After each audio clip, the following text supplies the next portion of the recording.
Há mais de 15 anos no mercado, a Camero Tintas vem crescendo ano após ano. Uma empresa familiar que preza pelo bom atendimento e produtos de qualidade. Vai construir ou reformar? A Camero Tintas tem tudo para você. Materiais elétricos, hidráulicos, ferramentas, além de grande variedade em tintas e acabamentos em geral.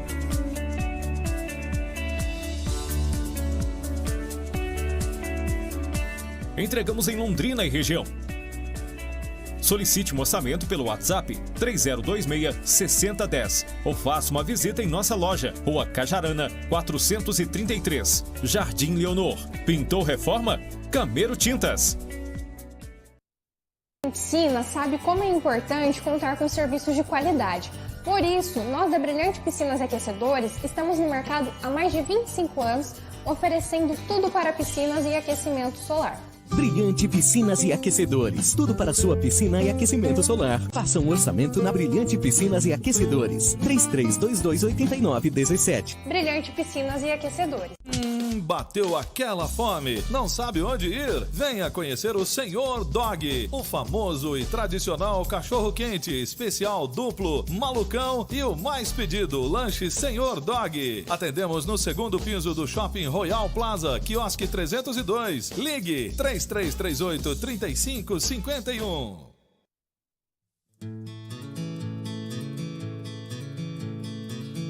Castelo forte é o nosso Deus, escudo e boa espada, com seu poder defende os seus, a sua igreja amada. Com força e com furor, nos prova o tentador, com artimanhas traz e astúcias infernais. Iguais não há na terra.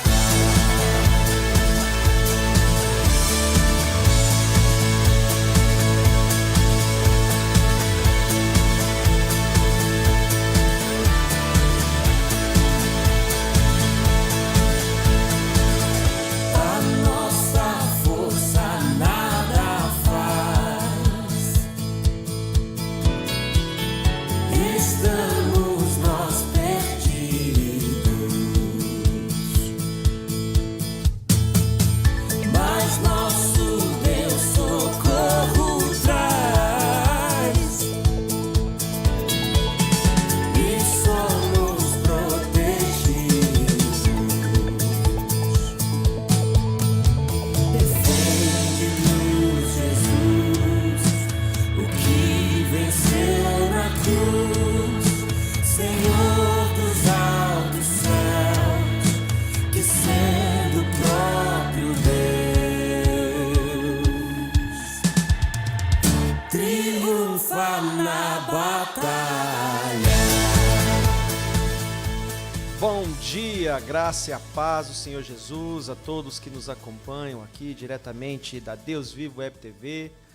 Mais uma segunda-feira, onde iniciamos o IPCcast, o podcast da Igreja Presbiteriana de Cambé. Estamos aqui, Pastor Ney, João, juntos aqui para podermos, durante esse próximo horário, das 9 até próximo das 10 horas, falar um pouquinho sobre fé cristã reformada, um pouquinho de história, enfim, aquilo que o Senhor tem direcionado às nossas vidas para podermos aqui contribuir e compartilhar com você. A você que nos acompanha, curta, compartilhe, chama os amigos, vamos juntos aí ter esse tempinho de comunhão, esse tempinho de compartilhar, esse tempo de aprendizado, de crescimento. Como a gente sempre costuma falar, né, que esse crescimento, que esse compartilhar de conteúdo não gere apenas conhecimento intelectual em nós, mas que esse conhecimento gere transformação na nossa vida, né? Nos faça cada vez mais olhar para a obra do Senhor Jesus, para o reino de Deus, com cada vez mais ardor, com cada vez mais devoção para a glória do nosso Deus. João, hoje com a gente aqui, graças a Deus. Voltando. Faz uma saudação para a galera aí. Graças e paz, meus irmãos, bom dia. Mais uma vez aqui, novamente. Estou muito feliz de poder participar de mais um programa junto com o pastor. O tema de hoje é um tema bem bacana, bem histórico, muito importante para a Igreja Reformada. Então, fiquem ligados, vai ser muito bacana, né? Vai, promete. Hoje promete, viu? Preparado com muito carinho aí para podermos ter compartilhar esse momento nesse dia. Estamos aqui olhando, a irmã Neuza já está aqui dando o seu bom dia, a paz do Senhor. Irmã Neuza, bom dia, graça e a paz sobre a sua vida. E a todos que estão aí nos acompanhando, né, que recebam o nosso abraço, recebam a nossa saudação, estejam com a gente. Vamos aí juntos até próximo das 10 horas, falando um pouquinho de um tema tão importante, tão interessante para a vida da igreja. Olha aqui, a minha esposa veio primeiro hoje, João. Ó. Bom dia, Aline e Ana Júlia. Minha filha também assistindo. Um beijo para vocês. Deus abençoe muito a vida de vocês. E vamos aqui. Eu gostaria de pedir para o Lipe. Aí, Lipe, passa a gente compartilhou o vídeo ontem dos avisos do nosso culto. Eu gostaria de reforçar esse vídeo aqui com você, com relação às principais atividades da nossa igreja. Veja, vamos ouvir um pouquinho. Boa noite, queridos irmãos, e agora a gente vai passar para o momento dos nossos avisos da semana.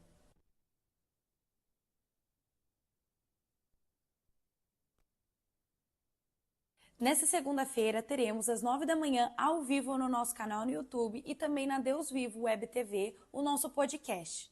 E o tema dessa semana é a Confissão de Fé de Westminster, onde abordaremos um panorama histórico apresentado pelo pastor Ney e pelo João. Já na quarta-feira, às 8 da noite, a gente te espera para o nosso culto de oração, que nesse mês de maio está com o tema Oração pela Família. Venha junto com a gente orar pela sua. E no próximo sábado, dia 17, teremos um almoço especial com os nossos irmãos da Missão Vida, que será aberto a toda a igreja. Se você deseja saber mais detalhes, entre em contato com o pastor. E no próximo domingo, às 9 da manhã, a gente conta com a sua participação na Escola Bíblica Dominical, onde está ocorrendo o estudo sobre Atos dos Apóstolos. E por fim, no dia 24, teremos o nosso encontro de casais, com o pastor Rovaldo e os irmãos da 5ª IPB. Vai ser um momento muito abençoado e de muita comunhão. Mais informações, fale com o nosso irmão Dudu. Então foram esses os recados de hoje. A gente conta com a participação dos irmãos nas programações da igreja e uma excelente semana a todos.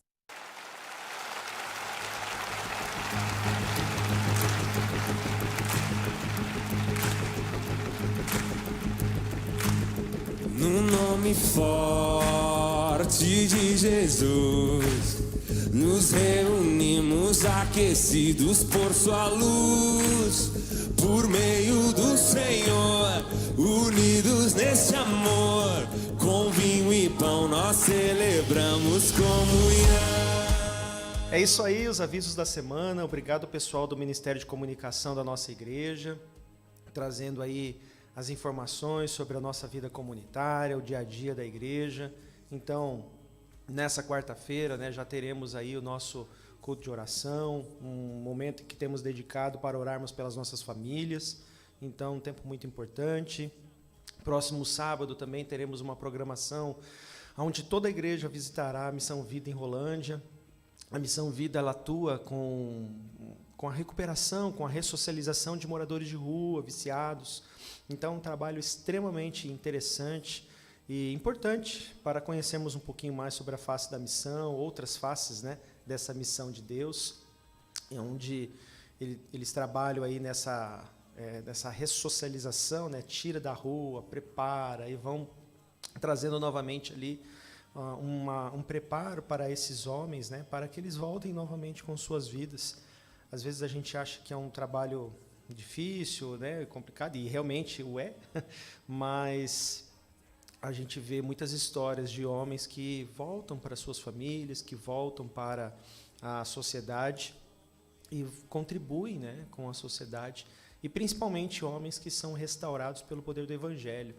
Né? Ali existe todo um trabalho de ressocialização, mas junto com isso, há um trabalho intenso de compartilhar o Evangelho. Então, recomendo, conheça aí o trabalho da Missão Vida, o pastor Zilvan. Quem sabe um dia a gente, de repente, traga aqui o pastor Zilvan para bater um papo com a gente, até para divulgar um pouquinho do trabalho da Missão Vida. Quem sabe aí também com o pessoal do Falando as Nações, aí da Deus Vivo. É um trabalho realmente muito interessante, muito relevante, né? Então, não deixe de apoiar trabalhos como esse, né? Existem vários trabalhos aí acontecendo, mas nesse sábado, então, teremos esse trabalho aí interessante na nossa comunidade de fé. Então, não deixe de, você que nos acompanha, né, venha depois procurar maiores informações.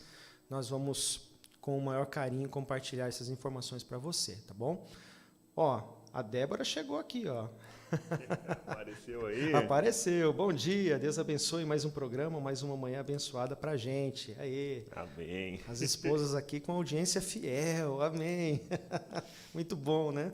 Muito bom ter a presença de vocês aqui com a gente. Deus abençoe muito, muito. Bom, vamos entrar no tema, né, João? Porque hoje tá bem carregado o material, né? Tem bastante informação, bastante coisa legal aí pra gente poder compartilhar com você. Então, a gente vai trazer um pouquinho hoje sobre esse aspecto mais histórico da Confissão de Fé de Westminster, né? Como que ela surgiu, e a gente vai entender um pouquinho, nossa, mas para que isso, né? Para que a importância, né, dessas confissões de fé, dessas ideias, né? Para que isso existe, né? Isso daí, será que isso daí está na Bíblia? Será que esse tipo de informação é importante, né? E então a gente vai trazer um pouquinho aí sobre essa relevância, né, fazendo entender aí o contexto histórico do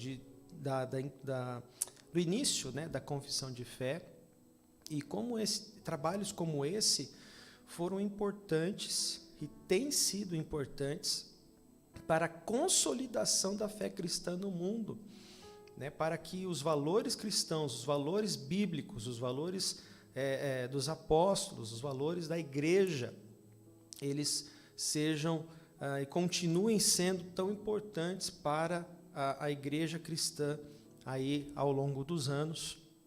A confissão de fé ali de 1643 a 1649, tem um pouquinho depois aí que a gente vai ver depois, mas a gente vê que, assim, embora ela tenha sido feita, né, há mais aí de 400 anos, quase 500 anos, né, 400 e poucos anos, então ainda hoje é válida, ainda hoje é importante. Ela é subscrita, por exemplo, pela Igreja Presbiteriana do Brasil, que é a nossa denominação. Acredito que todas as igrejas presbiterianas, né, as mais diferentes denominações aqui no Brasil, nós temos a Igreja Presbiteriana do Brasil, a Igreja Presbiteriana Independente, a Igreja Presbiteriana Renovada. Todas elas subscrevem a Confissão de Fé de Westminster. Então, a gente está falando aí de denominações com muito tempo aqui de atuação em nosso Brasil, né, no nosso país. Então, com certeza, é uma informação importante para a gente poder buscar e saber, para que a nossa fé possa estar cada vez mais firmada no Senhor. João, vamos lá então? Vamos começar? Vamos lá. Como o pastor falou, é uma confissão muito importante, adotada pela Igreja Presbiteriana. E o interessante é que ela foi feita na Inglaterra. Ela é uma confissão de fé inglesa. E como o pastor falou, ela é tão importante que ela passou ali em Inglaterra, Escócia e ao redor do mundo, onde o presbiterianismo chegou. E ela é uma confissão que veio influenciando outras denominações que se basearam em cima dela e produziram suas confissões de fé, que, num geral, eram muito parecidas. As confissões foram feitas próximas desse tempo. E o que acontece? Eles mudaram pequenos aspectos dela, que seria o batismo ou a forma de governo dentro da igreja, porque a sua essência no conteúdo é muito bíblica, então não tinha o que mudar. E é sobre isso que a gente vai falar hoje, né? Show de bola, isso mesmo. A gente vê uma coisa que a gente entende, e é muito interessante, né, João, que a gente vê nos dias de hoje, a gente nota no Brasil, especificamente, um crescimento do número de cristãos. Isso deve sair o censo agora no meio do ano, o último censo, mas é fato que a gente observa nos últimos censos aí dos últimos anos, né, medindo a população cristã evangélica no Brasil, é uma população que está crescendo, né? Hoje ela passa dos 30%, coisa que até anos atrás era algo impensável, né? Só que apesar desse crescimento numérico, né, no número de evangélicos no Brasil, a gente não vê essa mudança se perfazendo em outras mudanças que são de fato interessantes aí, né? Mudanças no sistema político, na desigualdade social, nas mazelas da sociedade, na corrupção, né? Por exemplo, o Rio de Janeiro é o país hoje, a cidade hoje onde tem uma maioria evangélica. É uma cidade, uma capital que tem uma maioria. Mas vejam o Rio de Janeiro, né? É cenário de notícias constantes falando sobre o quê? Né? Falando sobre criminalidade, corrupção. Os governos, né, tanto da prefeitura como do estado do Rio de Janeiro, nos últimos anos, sempre sendo alvos, né, de denúncias de corrupção. E é uma cidade, um estado, né, que tem uma atuação evangélica muito grande. E isso não era para ser desse jeito. Em uma nação onde cresce o número dos evangélicos, esses indicadores, né, deveriam também, de uma certa forma, melhorar. E aqui a gente encontra, né, o que chamam os comentaristas, né, do fenômeno, como se fosse o fenômeno de John Stott, né? O que ele fala, né? John Stott, um grande teólogo, né? Ele sempre foi alguém que criticava bem essas questões sociais, e ele fala que esse crescimento é como se fosse um grande lago, só que é um grande lago raso. Né? Então é um lago gigante. Aqui, que nós que moramos em Londrina sabemos bem a questão do Lago Igapó, né? A gente vê que é um lago grande, mas ele está assoreado. Ele passa por um problema muito grande de assoreamento. Então é um grande lago raso. Não tem profundidade. E quando nós falamos dessas questões da confissão de fé, elas nos ajudam a compreender a palavra e a trazer mais profundidade à nossa fé.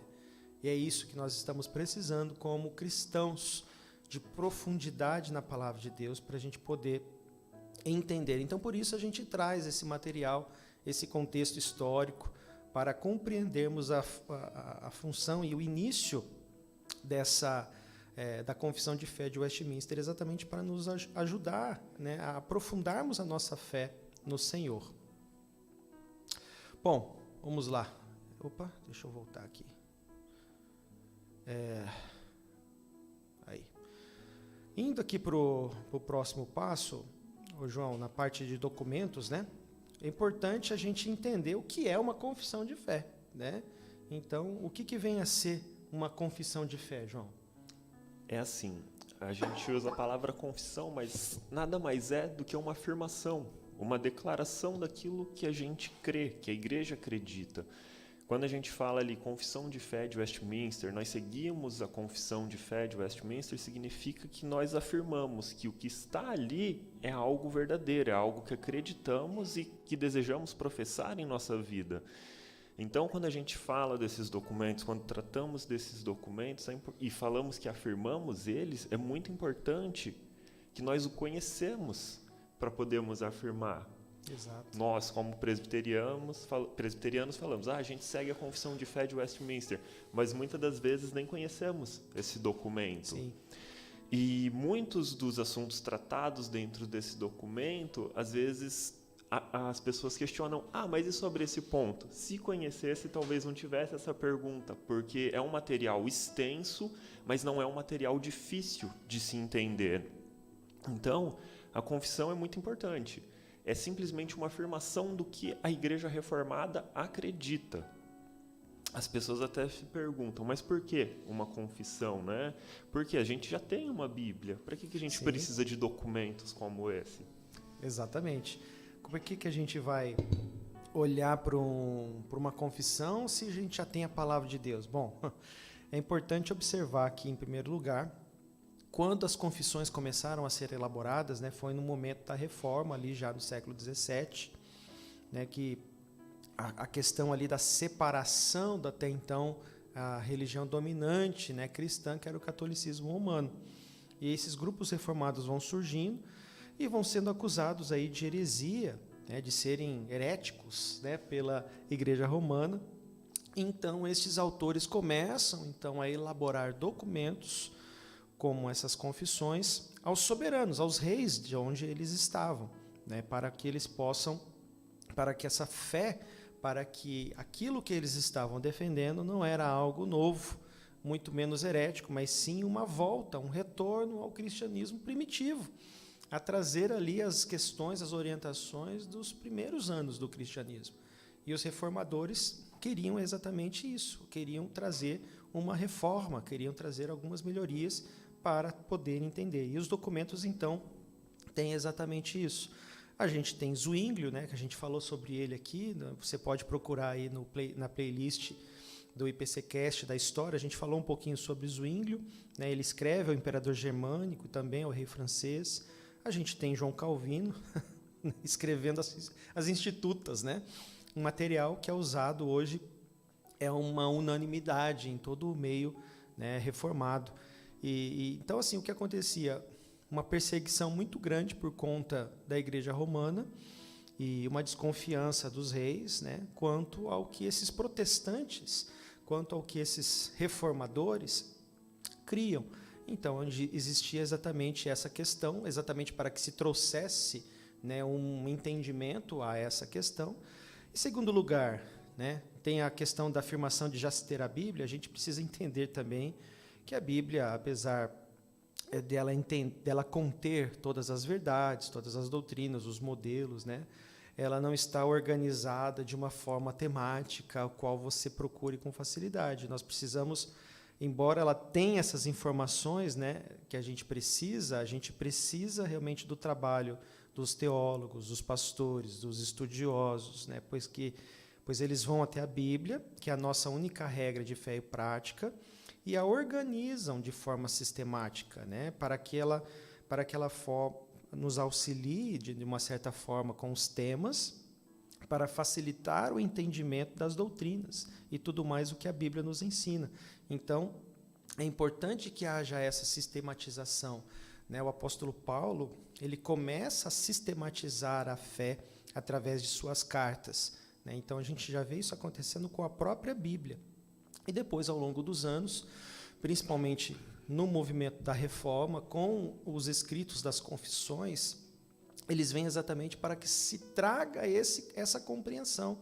Não é um adendo à palavra, não tem o mesmo peso de inspiração da palavra de Deus, mas ajudam a compreender o que está sendo dito, à luz de vários contextos, à luz de várias informações, né, João? Isso que você falou é muito interessante. Você pega a primeira confissão feita ali por Zwinglio, ele escreve que ele prega aquilo que está na confissão, ele acredita naquilo, e que se alguém achar que estiver errado, tudo bem, ele aceita, contanto que seja provado pelas Escrituras. Ele nunca coloca a confissão acima das Escrituras, a Escritura acima da confissão. Perfeito.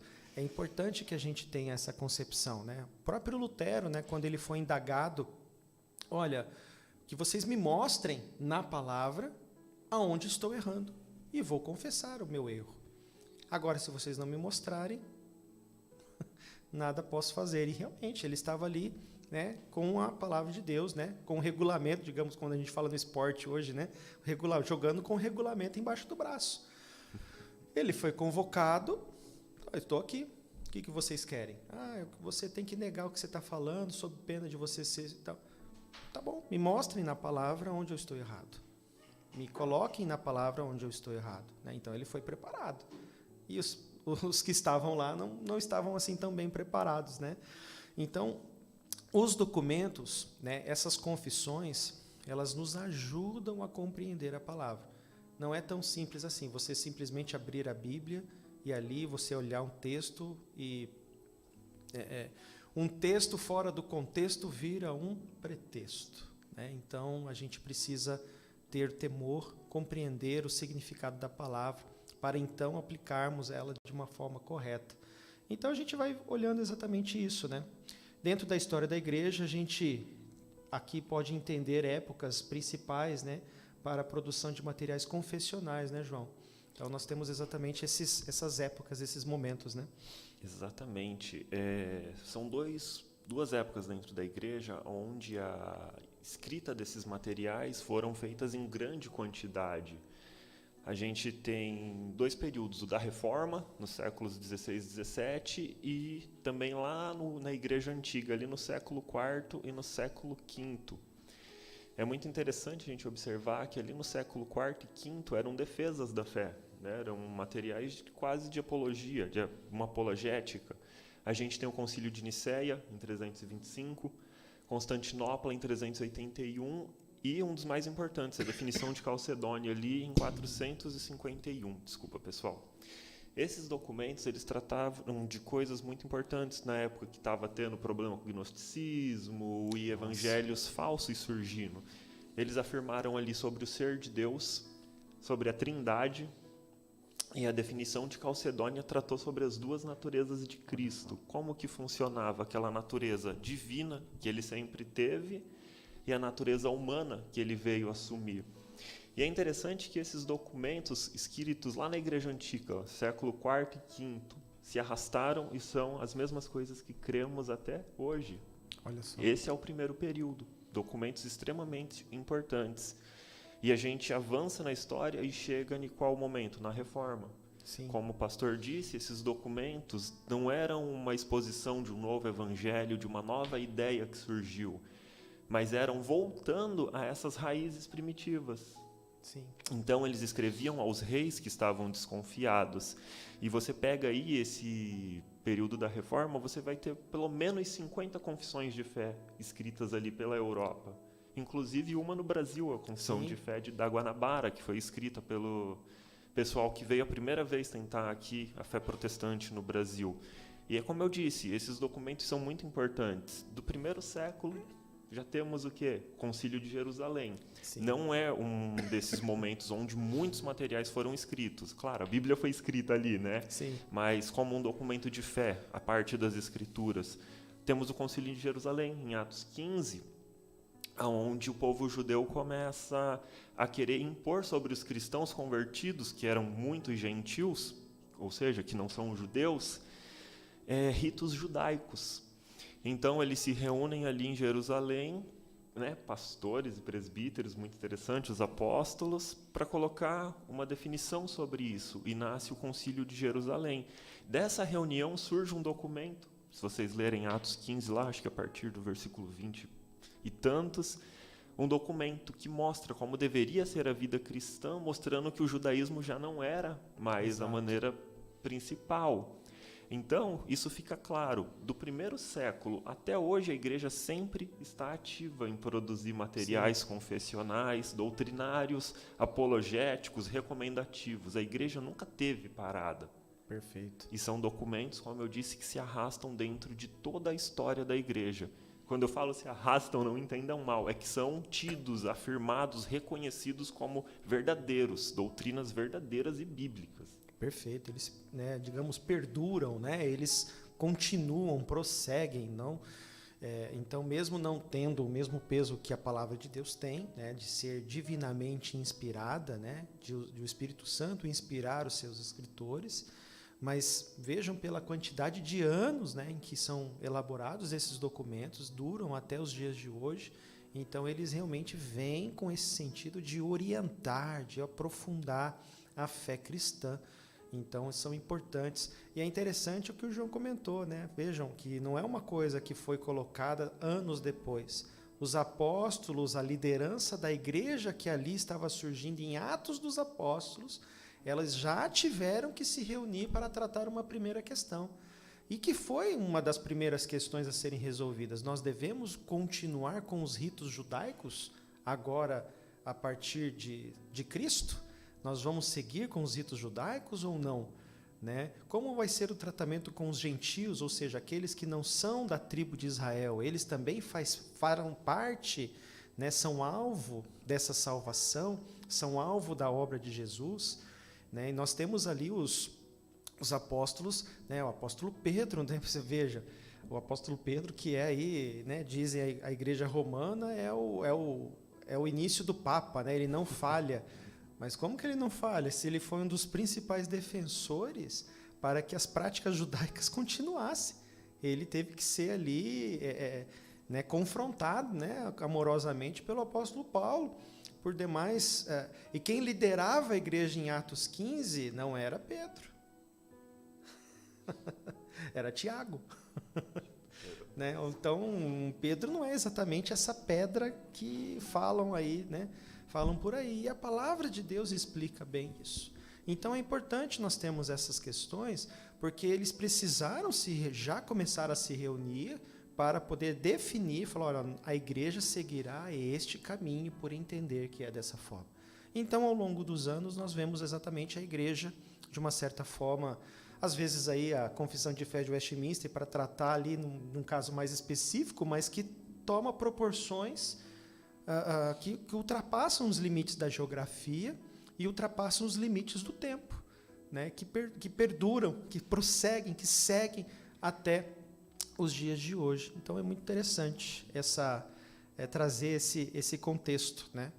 E aí falando um pouquinho da Reforma Protestante, né? Que é onde surge, né? A Confissão de Fé de Westminster, né?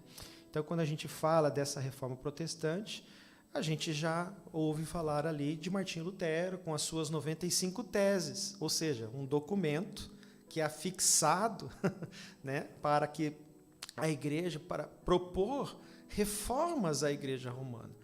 Então, mas muito mais do que isso, nós temos ali outros elementos que vão, né, além da reforma de Lutero, né, outros lugares aonde as pessoas vão também se levantando contra a igreja romana, propondo uma nova forma, resgatando a maneira bíblica de pensar. Então nós temos a reforma alemã, né, com o luteranismo, a reforma inglesa, que é o anglicanismo, a igreja anglicana, a reforma suíça, então nós vemos aí os anabatistas, os menonitas, né, e a reforma suíça com o Zwinglio, né, de fala alemã, e com Calvino, de fala francesa.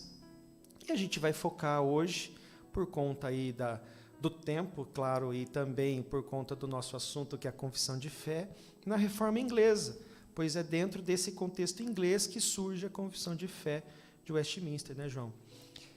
É verdade. É como o pastor falou, quando a gente ouve falar de reforma protestante, a mente vai direto para Lutero, mas ela se estende ali pela Europa inteira, né? E até mesmo antes de Lutero, a gente tem ali John Wycliffe, que foi martirizado. Não, ele morreu, mas John Hus, que vem depois de Wycliffe e Lia, ele foi queimado em praça pública. Hoje vocês queimam um ganso, diz a história, né? Mas daqui 100 anos levantará um que vocês não vão conseguir. Talvez uma profecia sobre Martinho Lutero. A igreja não conseguiu calar Martinho Lutero. Mas é como o pastor falou, hoje a gente vai se focar na parte da reforma inglesa, a reforma anglicana, que é onde surge a confissão de fé. Né? Quando a gente fala da reforma inglesa ali, a gente olha para as reformas alemãs, a reforma suíça, elas sempre partem da igreja, partem dos bispos da igreja, pela parte do clero. Quando a gente chega na reforma inglesa, acontece algo totalmente novo. A reforma não parte de dentro da igreja, ela parte do próprio monarca, do rei Henrique VIII. Isso é algo totalmente novo. E o que acontece, né? O rei VIII ele entra para a história ali, conhecido pelos seus muitos casamentos. Exato. A gente vai falar de 3 aqui, onde são os filhos deles que assumem, mas na verdade ele foi casado 6 vezes. Esse gostava de casar, hein? Tinha alguns problemas ali. A história às vezes judia muito do rei Henrique VIII, mas ele era um estudante de teologia. O primeiro casamento dele foi constatado que era meio errado mesmo. Mas é complexo. Dá outro podcast a vida do rei Henrique VIII, né? E a reforma inglesa, ela se inicia dessa forma, por causa da primeira esposa dele, chamada Catarina de Aragão. O que acontece? O rei Henrique VIII tem um primeiro filho com ela, uma moça, né, que nasce, e ele começa a se sentir amaldiçoado, porque os reis, nessa época, queriam ter filhos homens para dar sucessão no trono. Exato. E o que acontece? Catarina de Aragão não era esposa de Henrique VIII, na verdade. Ela era esposa do irmão dele. E quando o irmão dele falece, o pai dele obriga que ele se case com Catarina de Aragão. E ele, como eu disse, ele era um estudante de teologia, ele não era qualquer um. Ele fala, isso biblicamente está errado. Ele apresenta os textos, envia para o Papa, ele pede que esse casamento seja anulado. E o Papa não anula. Exato. Por quê? Catarina de Aragão era uma princesa espanhola. A Espanha era muito ligada com o catolicismo, e isso era muito importante para a Igreja Católica. Então havia um jogo de interesse. E o Papa simplesmente nega a Henrique VIII que ele se divorcie de Catarina. Porém, o que acontece? Ele se divorcia mesmo assim, rompendo com a Igreja inglesa, ou com a Igreja Católica Romana. É interessante que nesse momento na história a gente tem a Igreja Católica Romana e agora na Inglaterra, com esse rompimento, a Igreja Católica Apostólica Inglesa, onde o rei Henrique VIII se torna o chefe da igreja. Ele não é apenas mais chefe do país, ele se torna o chefe, o cabeça da igreja. Que interessante, né? A gente vai acompanhando a história do rei Henrique VIII e, como eu disse, ele se casa várias vezes, né? Tem Ana Bolena, Jane Seymour e muitas outras mulheres. E com a terceira esposa dele, ele consegue ter um filho. E com a morte dele, esse menino assume o reino. Sim. O nome desse rapaz é Eduardo. Ele é chamado de Eduardo VI. Eduardo VI. É interessante que ele assume o trono da Inglaterra ali com 9 anos de idade. Meu Deus. Muito jovem, né? Imagina hoje uma criança de 9 anos. É claro que ele era tutorado por toda uma equipe e todos esses tutores dele eram protestantes. Então ele tinha uma influência muito protestante. Quando Eduardo assume o trono da Inglaterra, ele coloca o protestantismo como religião do Estado. É o primeiro passo da reforma. Começa com o rompimento em Henrique VIII, mas Eduardo VI é quem coloca a ideia protestante dentro do reino. Uhum. Só que, infelizmente, o reino de Eduardo VI dura só 6 anos. Nossa. Ele era um rapaz muito doente, desde sempre, e infelizmente com 15 anos de idade ele vem falecer. Nossa, 15 anos. 15 anos. Muito novo, né? E aí, assume quem, pastor? Sua irmã, Maria Tudor, que era filha do primeiro casamento com Henrique VIII. Exatamente, ela era filha de Catarina de Aragão. Nossa. O que acontece? Quando Maria assume o trono, ela tem que trazer o catolicismo. Ela era católica, sua mãe, uma princesa espanhola católica. Ela reassume o papado, ela conecta de novo e começa uma terrível perseguição contra os protestantes. A Maria, ela entra para a história, vocês podem pesquisar, como Maria Sangrenta, a Blood Mary. Ah, Blood Mary. Tem até uma bebida com esse nome. Verdade. E vem tudo por causa dessa rainha inglesa. O que acontece? Nessa perseguição contra os protestantes, ela consegue martirizar 288 protestantes. 288. Isso na época da reforma, ou seja, não é tão antigo assim, né? Ali. E o que acontece? Esses protestantes começam a fugir. Procuram refúgios nas outras nações onde o protestantismo já estava aceito. A gente ouve falar na história que Lutero abria sua casa para os refugiados, Sim. João Calvino abria sua casa para os Genebra, refugiados. né, se torna, né, nessa época, uma cidade de refúgio, né? Exatamente. E o que acontece? Mesmo com toda essa perseguição, o reinado de Maria ele acaba sendo mais curto do que o de Eduardo VI. 1 ano. Ela reina apenas 5 anos e vem morrer. Nossa, ainda bem, né? Já imaginou se você tivesse um reinado longo? Tantas pessoas mortas, né? Tantas pessoas martirizadas, irmãos, né? Se ela tivesse permanecido, a Inglaterra não teria passado pela reforma completa, né? É, bem isso, né? E a gente continua seguindo na história. Ela morre, quem assume o trono? Elizabeth I, ou Isabel, né? Depende da tradução. É interessante que essa Elizabeth ela era filha do 2º casamento. Então, você olha que loucura. Primeiro assume Eduardo VI, filho do 3º. Depois Maria, filha do 1º casamento. E agora Elizabeth, que era filha do 2º casamento. Só que é muito interessante a gente observar que Elizabeth, diferente dos outros 2 irmãos, ela tem um reinado muito bom, um reinado de muitos anos. Ela reina durante 45 anos sobre a Inglaterra. Já é um tempo bem maior. E como seu meu irmão Eduardo, ela era protestante, né? E mais uma vez a Inglaterra deixa o catolicismo e assume a posição protestante, né? Uma igreja evangélica. E nessa época é interessante você observar que os protestantes começam a voltar. Eles veem uma rainha protestante, eles começam a voltar para o seu país. Eles desejavam ver na Inglaterra, desejavam ver a sua nação sendo reformada por completo. E só que acontece uma coisa que eu acho que eles não esperavam. Mesmo Elizabeth sendo uma rainha protestante, ela precisava manter o Reino Unido, e ela usa uma manobra que não agradou todo mundo. Ela deixa uma igreja mista no Estado. O que acontece? Se vocês olharem a igreja anglicana hoje, vocês vão perceber que ela é uma igreja que parece muito com a igreja católica. Exato. As suas vestes seguem um padrão católico. Quando você olha para a sua maneira de culto, parece uma missa. Muito tem aquele culto rebuscado. Já assisti um culto na igreja anglicana. É bem diferente, né? Bem diferente. E eles também mantêm um governo episcopal, que era governado por bispos, né? Onde tinha um arcebispo como principal, assim como a igreja católica. Sim. Então, para agradar os católicos, ela permanece a igreja dessa maneira. Porém, a teologia da igreja era o quê? Totalmente protestante. Nesse período já era uma teologia calvinista que havia se espalhado ali, porque de todas as reformas, a de Calvino foi a que mais gerou documentos importantes, a que mais foi sistematizada de uma maneira coerente. Certo. E surge, então, uma divisão dentro do reinado, porque esses que voltaram e tiveram contato com todas as reformas ao redor da Europa percebem que a igreja inglesa precisava de uma reforma completa, não pela metade. É nesse período que surgem os puritanos, que para mim são os personagens mais legais da história cristã. Eu sou apaixonado. Verdade. Quer falar um pouquinho deles, pastor?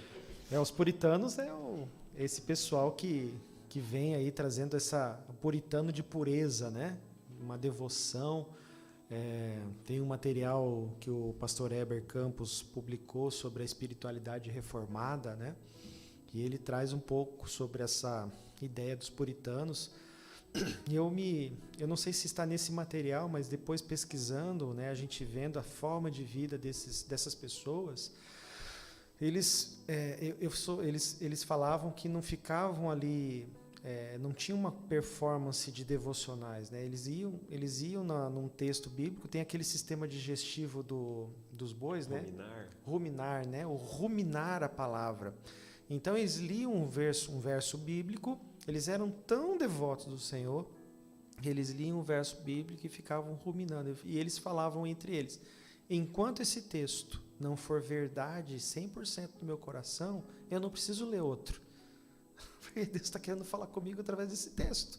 Deus está querendo mudar a minha vida através desse texto. Então não faz sentido eu mudar para outro. Não faz sentido eu ficar lendo outros textos se esse texto ainda não... Então eles tinham esse perfil de devoção, de entrega ao Senhor muito maior, né? Então com isso acaba te gerando esse sentimento dentro da Inglaterra. Poxa, nós viemos para cá para seguir o que estava acontecendo e não foi para isso que nós viemos, né? Nós precisamos de algo mais profundo, nós precisamos de algo melhor. E é nesse sentido que a gente vai vendo essa divisão, onde a gente vai vendo a High Church, a igreja alta, né, que seguia esse padrão mais anglicano, que é a igreja anglicana hoje, né, mais um padrão mais católico-romano, e a igreja baixa, né, a Low Church, né, que ansiava por uma reforma completa, né, sem nenhum resquício do catolicismo. Então a gente vai vendo que essa Low Church, a igreja dos puritanos, que tinham por objetivo se livrar dessas vestes clericais, que desejavam um culto simples, mais bíblico, assim como um governo presbiteriano, um governo onde não fosse mas um grupo, né, um governo presbiteriano, um governo de conselho, um governo formado por um grupo de pessoas. E aí eles foram, então, tinham essas propostas, e aí, tanto que a Rainha Elizabeth não gostava dessa atuação deles, né? Porque causavam divisão dentro da igreja, e dentro desse contexto vai seguindo até que chega aí, né, o rei Tiago, né, chamado King James, né? É o King James, né? Da Bíblia King James. É a Bíblia King James que nós conhecemos hoje, né? Muito usada aí, né, no Brasil, né? Muito usada por todos aí no Brasil. E Tiago já era rei na Escócia quando ele assume o trono inglês, e ele então carrega 2 títulos, né? Tiago I da Inglaterra e Tiago VI na Escócia. Então, com Tiago no trono, já tinham, então, os puritanos já possuíam, chegam a pensar que a igreja, então, né, na Inglaterra, chegaria ao fim dessa reforma, pois Tiago, sendo rei dos escoceses, já seguindo um padrão presbiteriano, na Escócia já era seguido, né, havia ali o trabalho de John Knox, né, porém, Tiago deixa bem claro que bastava o presbiterianismo na Escócia, que na Inglaterra eles iriam seguir o modelo episcopal, até por conta, acredito eu, dessa questão política, né, de outros relacionamentos aí com outros países, né? E o modelo episcopal, com certeza, para os reis, né, eram bem melhores, porque os reis é quem escolhiam daí os líderes da igreja, os bispos, os arcebispos, né, mantendo esse controle, né, dentro da igreja, né, para que ele não estivesse em outro grupo de pessoas, né? E aí vão seguindo dentro da história, né, com o Carlos I, filho de Tiago, né, também seguindo aí como rei da Inglaterra e da Escócia. E o rei Carlos I, né, quando ele tenta, né, além de não seguir, ele tenta impor o governo episcopal na Escócia, que já estava consolidada com o modelo presbiteriano, o que leva aí a um problema grande aí entre ele e os escoceses. Então, os escoceses simplesmente aí negam e se preparam para uma guerra, né, contra o Carlos I. E aí então Carlos então forma o primeiro parlamento inglês aí para que ele pudesse ajudá-lo contra os escoceses, mas a maioria desses eleitos, né, eram puritanos, homens que ansiavam pela reforma, assim como pelo presbiterianismo. Então Carlos dissolve o parlamento, tenta aí uma segunda eleição, e o número de puritanos aumenta ainda mais. Ele tenta dissolver, não consegue. Então, a gente vê aqui que o rei estava com problema aí já com os escoceses, já começa a ter problema com os ingleses, sendo então condenado à morte por traição contra o governo, pois tentou ir contra o parlamento. Na história da Inglaterra, o único rei, João, né, condenado à morte, foi decapitado. Que coisa, não? Nunca havia acontecido isso. Nenhum rei inglês morreu assim, só ele perdeu a cabeça. Ele perdeu a cabeça completamente. Geral. Né? E aí, na confissão de fé, né, João? Aí que o parlamento inglês, então, convoca a famosa Assembleia de Westminster, né? É bem nesse reinado de Carlos I que é convocado, né, por esse parlamento que ele mesmo tentou, e eles chamam 121 teólogos ao todo, né, para decidir como seria o futuro ali da igreja da Inglaterra, porque nessa época a igreja era muito importante dentro dos países. E a gente pode elencar que o objetivo dessa extraordinária reunião da Assembleia de Westminster, que traz a Confissão de Westminster, foram em 3 pontos principais. Eles queriam ver como ficaria a doutrina da igreja, certo, como seria a sua teologia, como seria a forma correta de culto, como seria a sua liturgia, seguiria o padrão católico rebuscado, meio como uma missa, ou um culto simples. É óbvio que eles iam preferir o culto simples, eram puritanos. E definir como seria o governo eclesiástico, se manteria episcopal ou presbiteriano. E no dia 1º de julho de 1643, se iniciam os trabalhos na Assembleia de Westminster. É legal que lá você vê a Abadia de Westminster, onde acontece, e de frente com ela tem o parlamento. Então era muito próximo, eles estavam juntos ali. Como eu disse, foram 121 teólogos, pastores, presbíteros. Aqui eu acho legal deixar um chamado para os presbíteros, da nossa igreja e das igrejas em gerais não são os pastores apenas que devem conhecer de teologia. Esses Exato. rapazes trabalharam muito. Foram 2 presbíteros da Escócia e mais alguns ingleses, e eram todos de um nível muito profundo na sua erudição. Interessante. E junto com eles os 30 parlamentares, né? Trabalharam aí para a execução desse material. Essa assembleia se reuniu 1.163 vezes. Serão 1.163 sessões plenárias.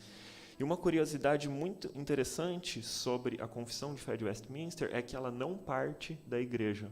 Não foram os pastores que falaram, olha, vamos organizar um documento para ver como que vai ser a igreja. Ela partiu do governo estatal, ela partiu do poder civil pelo parlamento. Interessante. É muito legal isso. Tinha acontecido ali na Escócia de uma maneira menor, mas aqui na Inglaterra, muito interessante, né? E todo o material que era feito ali pelos 121 teólogos, com acompanhamento do parlamento, precisava de aprovação do parlamento, por ter sido convocados por eles. Sim. Por isso que ela se estende por um período tão grande, né? Porque eles precisavam aprovar aquilo, e muitas das vezes eles pediam retificações, para você ver que mesmo sendo simples, eles entendiam do que estava sendo tratado. Pediam acréscimos ou explicações daquilo que eles não entendiam, do que estava sendo proposto naqueles documentos. E a sua forma final, quando eles concluem o padrão da confissão de fé que a gente segue até hoje, ele fica definido ali, em 33 capítulos, né? Sim. Tratam de vários parágrafos. Capítulo 1, nós falamos das Escrituras, do capítulo 2 ao 5, ser de Deus e as obras de Deus, capítulo 6 a 8, pecado e salvação, Sim. 9 a 15, aplicação da obra da salvação, capítulos 16 a 21, a vida cristã, do 22 ao 24, como que o cristão deveria se portar na sociedade, do 25 ao 29, trata da igreja e dos sacramentos, capítulos 30 a 31, da disciplina eclesiástica e do valor dos concílios, que a gente falou lá, Sim. e dos capítulos 32 ao 33, as últimas coisas, aquela parte escatológica, o que acontece Exato. após a morte, como Jesus vai voltar. E a gente percebe, como a gente falou lá no começo, que a confissão traz de maneira temática. Você viu, através dos capítulos são temas, onde explicam a Bíblia. É tudo referenciado com os endereços bíblicos, não é nada feito a partir da cabeça de alguém. Exato. Exatamente. Então, e essa confissão de fé é um material, cada capítulo, né, ela tem ali a explicação e possui os textos bíblicos que elucidam, que ajudam na compreensão desse tema, ou seja, é completamente ligado à palavra de Deus.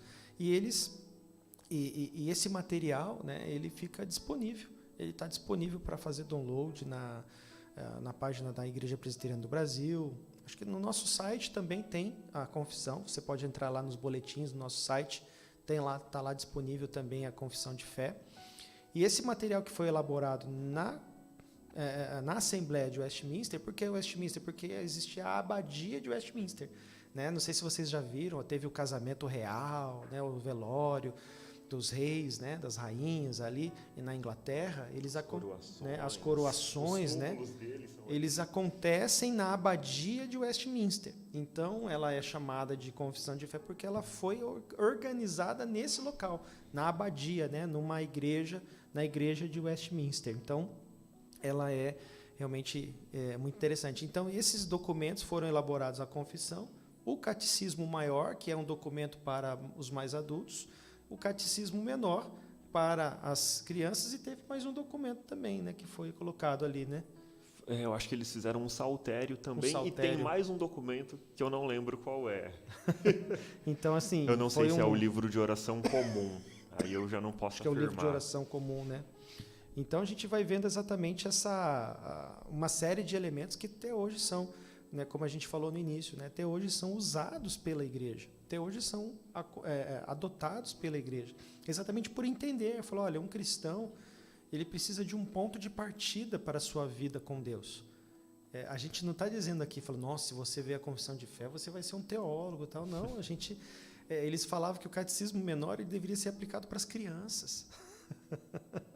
E a gente vê hoje adulto que olha aquilo lá e fala, meu Deus, o que é isso que estão falando aqui? Né? A gente precisa realmente resgatar cada vez mais esses trabalhos, esses documentos, para que a nossa fé seja mais aprofundada, né? Então, traz uma curiosidade aí da igreja presbiteriana, do governo presbiteriano ter durado tanto tempo na Inglaterra, João.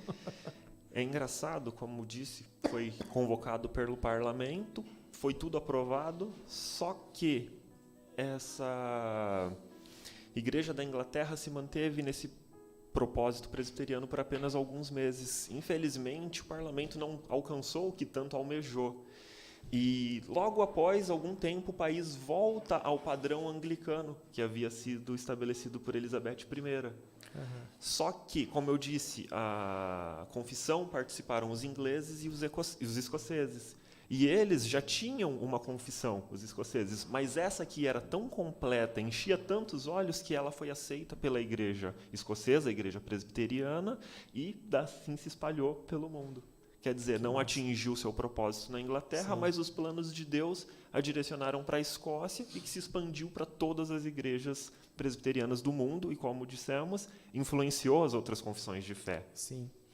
Então, é um documento, né, concluindo aí nosso tempo, né, essa confissão, né, hoje falando mais especificamente da confissão de fé, ela se tornou um documento tão importante que influenciou, né, como o João falou, né, essas confissões de outras denominações, né, que divergiam aí apenas em questões aí como batismo, né, algumas igrejas, nós falamos aqui do batismo infantil, a forma de governo, né, mas a influência teológica foi tão profunda, né, que após tantos séculos, né, igrejas no mundo ainda adotam, ainda seguem essa confissão sem alterá-la, como é na Igreja Presbiteriana do Brasil.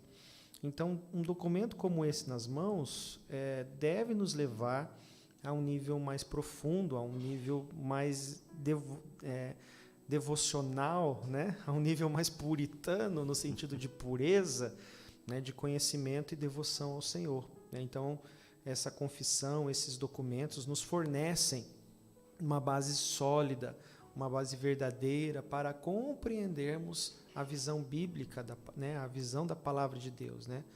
E muitas vezes, na nossa caminhada, as dúvidas surgem, as dúvidas aparecem, e elas são respondidas, né? Tanto nas confissões como nos catecismos, né? Como nos materiais que a gente vai sempre ali colocar. Se a gente se empenhar em estudar, a gente com certeza vai crescer cada vez mais aí no conhecimento, e esse conhecimento cada vez mais nos fazer crescer na nossa espiritualidade, né? 2 Timóteo aí 1,13 diz: retenha com fé e amor em Cristo o modelo da sã doutrina que você ouviu de mim. Então, como cristãos, nós somos chamados a conhecer essa verdadeira doutrina, né? Não é a doutrina da Igreja Presbiteriana do Brasil, é a doutrina bíblica, é a doutrina contida na Palavra de Deus. Então, nós precisamos retê-la com fé e amor. E aí, com esses materiais, né, tão profundos como a confissão, ele se torna, no caso, aí, um descaso, né, João? Nós, como presbiterianos, temos acesso a esse tipo de conteúdo. Ou até mesmo cristãos, né, que têm acesso hoje com a internet a esse tipo de conteúdo. Né? Hoje, por exemplo, a confissão de fé com o catecismo maior, catecismo menor, pelo menos até semana passada, devia conferir hoje. No site lá da Cultura Cristã, estava R$ 6,00 um livretinho, né, para você ter acesso, de repente você gosta mais. Nos sites, né, da Igreja Presbiteriana do Brasil, tanto o Catecismo Maior, Menor, Confissão de Fé, estão disponíveis gratuitamente para você pegar ali, baixar e poder fazer o acompanhamento. Então, realmente é um descaso, né, a gente não conhecer ou não se aprofundar em materiais como esse que nos ajudam a compreender a Palavra de Deus. Bom, vamos finalizar, né, João? Já está dando a nossa hora aqui, mas que fique aí de incentivo para todos nós, né? Nós temos aqui também, só para compartilhar, né, o Tiago, bom dia, abençoados, chegando aqui para aprender um pouco mais. Gustavo Ribeiro, bom dia. Né? A mamãe Rita Vieira, graça e paz, está maravilhoso. Maristela Almeida, bom dia, paz do Senhor. Também aqui a Maria Senhora, né, também sempre presente aí nas programações da Deus Vivo Web TV. A paz do Senhor, Jesus, amados pastores. Aí, João, já? Eu recebo, amém. Amém, né? Amém. Meus irmãos, hoje o papo seria mais esse, trazer um pouco de toda essa roda, né, de todos esses caminhos e percalços para se chegar a elaboração da Confissão de Fé de Westminster, dos materiais de Westminster, que são aí adotados, né, pela nossa denominação e que são usados, né, como referências para nosso aprofundamento como cristãos. Tá bom? Nós vamos fazer uma oração. João, faça essa oração aí de encerramento para nós e nós vamos encerrando aqui o nosso programa. Senhor, meu Deus e meu Pai, te agradecemos por essa manhã maravilhosa, te pedimos uma semana abençoada dentro da tua presença, debaixo das tuas mãos, e pedimos que tudo que foi falado aqui, tudo que foi ensinado, meu Pai, seja aplicado em nossas vidas, que verdadeiramente, através desses documentos, assim como o da Bíblia, que é principal sobre tudo, nós venhamos ter um conhecimento maior sobre você, que a nossa devoção aumente a cada dia mais, a ponto de como os puritanos foram chamados de puritanos, nós também venhamos a ser chamados de puritanos. É isso que nós te pedimos em nome do teu Filho. Nos dê uma semana abençoada. Amém. Amém. Amém, pessoal. Por hoje seria isso. Obrigado pela sua audiência, pela sua participação aqui com a gente. Tenha uma ótima semana. Deus abençoe. Deus abençoe.